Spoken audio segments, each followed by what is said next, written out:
Video के माध्यम से मैं आपको वजाइना यानी योनि से रिलेटेड कुछ मिथ्स या धारणाएं जो आम लेडीज़ के दिमाग में होती हैं उनको करेक्ट करने का प्रयास करना चाह रही हूँ। सबसे पहला मिसकंसेप्शन जो लेडीज़ के दिमाग में रहता है वो ये है कि ढीली योनि क्यों हो जाती है या वजाइना उनको लूज़ फील होने लगता है आफ्टर सम टाइम, उसकी क्या वजह है और ऐसा क्यों होता है।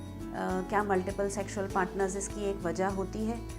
तो इसके लिए मैं आपको ये बताना चाहती हूँ कि जो लेडीज़ की वजाइना होती है ये एक तरह का एक ट्यूब है और ये बहुत इलास्टिक ट्यूब होता है। इसमें एक्सपेंशन की काफ़ी क्षमता होती है और ये कंट्रैक्शन की क्षमता भी रखता है। सोचिए कि डिलीवरी में वजाइना के थ्रू बड़े बच्चे का सिर निकल जाता है, 4 kg का बच्चा नॉर्मली वजाइना से डिलीवर हो जाता है। तो कहने का मतलब है कि योनि में हम बहुत क्षमता है कि वो ढीली भी हो सकती है और कॉन्ट्रैक्ट भी हो सकती है। तो इसी तरह जब अंदर से कोई सामान बाहर आ सकता है, जैसे बेबी बाहर आ सकता है, तब भी वो इलास्टिक होती है। और जब सेक्सुअल रिलेशंस होते हैं, जब पीनिस अंदर जाता है या सेक्स टॉयज़ अंदर जाते हैं, तब भी वो एक्सपैंड कर सकती है। तो कहने का मतलब तात्पर्य ये है कि जो वजाइना है उसमें बहुत क्षमता है इस बात की कि वो इलास्टिक हो जाए और वापस कॉन्ट्रैक्ट हो जाए। लेकिन केवल मल्टीपल सेक्सुअल पार्टनर्स होना वजाइना के ढीलेपन की वजह नहीं होती है। अगर हम अपनी वजाइना को स्वस्थ रखते हैं तो सेक्सुअल फ्रीक्वेंसी या फिर मल्टीपल सेक्सुअल पार्टनर्स की वजह से ये वजाइना ढीली नहीं होती है। ये ढीली होती है जब हमारे वजाइना के आसपास के टिश्यूज़ या मसल्स की जो स्ट्रेंथ है वो कम हो जाती है। तो सबसे इम्पॉर्टेंट बात ये है कि अगर आप अपनी वजाइना को टाइट रखना चाहते हैं, उसको स्वस्थ रखना चाहते हैं, तो हमें उसके आसपास के टिश्यूज़ का ध्यान रखना पड़ेगा। और कुछ स्पेसिफिक प्रिकॉशंस हैं जो मैं आपको इस वीडियो के माध्यम से बताना चाहती हूँ, जिसको आप अगर ध्यान में रखें तो आप अपनी वजाइना को टाइट रख सकते हैं और आपके सेक्सुअल रिलेशंस को इम्प्रूव कर सकते हैं। सबसे पहली बात ये है कि आप अपने वज़न को कंट्रोल में रखिए। जितना ऊपर से वज़न ज़्यादा आएगा वजाइना के ऊपर, क्योंकि वजाइना सबसे नीचे का पोर्शन है आपका, उतना ही आपके पेशाब का रास्ता, आपकी मोशन का रास्ता, आपकी वजाइना, सारे टिश्यूज़ ऊपर से प्रेशर पड़ने की वजह से लूज़ होंगे और नीचे की तरफ खिसकेंगे।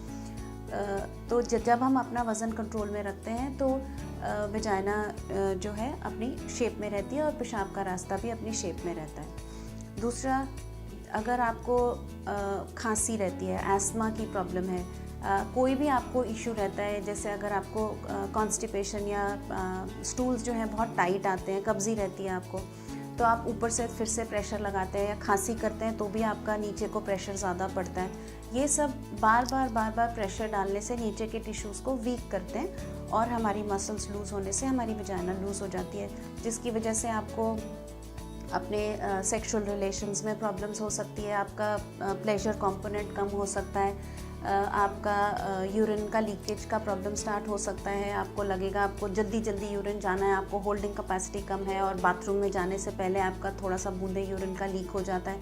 ये सब प्रॉब्लम्स, या आपको कब्ज़ी हो जाना, ये सब प्रॉब्लम्स आपको बेसिकली लूज़ वजाइना की वजह से होती हैं और उसके साथ साथ जो पेशाब का रास्ता लूज़ हो जाता है उसकी वजह से होती हैं। एक और बहुत इम्पॉर्टेंट चीज़ है जो रूरल लेडीज़ में, जैसे अगर बीड़ी या हुक्का, इवन सिगरेट्स, तो ये जो सारी चीज़ें हैं, निकोटीन है, ये नीचे की मसल्स को वीक करती है और उसकी वजह से भी आपका वजाइना लूज़ हो जाता है। तो अगर आप इन सब चीज़ों का ध्यान रखें कि आप अपना वज़न कंट्रोल में रखें, आपको कॉन्स्टिपेशन हो तो जल्दी ठीक करें, आपको खांसी हो तो जल्दी ठीक करें, कोई भी आप भारी काम करें तो बेल्ट का इस्तेमाल करके करें और स्मोकिंग कम से कम करें, तो ये सब 4-5 जो आपके प्रिकॉशंस हैं, ये सब लेने से आपकी वजाइना स्वस्थ रहेगी।